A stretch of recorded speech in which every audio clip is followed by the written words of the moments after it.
Of these, I got a little obsessed with mine. In fact, I got a little obsessed with all my stuff. Have you ever wondered where all the stuff we buy comes from and where it goes when we throw it out? I couldn't stop wondering about that, so I looked it up. And what the textbook said is that stuff moves through a system from extraction to production to distribution to consumption to disposal. All together, it's called the materials economy. Well, I looked into it a little bit more. In fact, I spent 10 years traveling the world, tracking where our stuff comes from and where it goes. And you know what I found out? That is not the whole story. There is a lot missing from this explanation.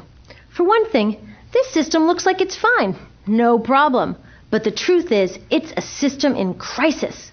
And the reason it's a system in crisis is it's a linear system and we live on a finite planet. And you cannot run a linear system on a finite planet indefinitely. Every step along the way, this system is interacting with the real world. In real life, it's not happening on a blank white page. It's interacting with societies, cultures, economies, the environment. And all along the way, it's bumping up against limits. Limits we don't see here because the diagram is incomplete.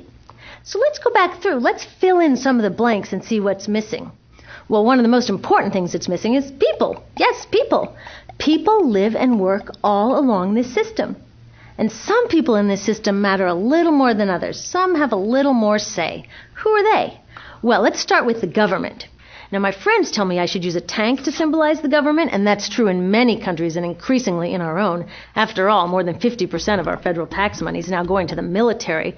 But I'm using a person to symbolize the government because I hold true to the vision and values the government should be of the people, by the people, for the people. It's the government's job to watch out for us, to take care of us. That's their job.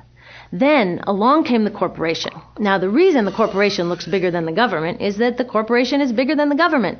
Of the 100 largest economies on Earth now, 51 are corporations. And as the corporation has grown in size and power, we've seen a little change in the government where they're a little more concerned in making sure everything's working out for those guys than for us.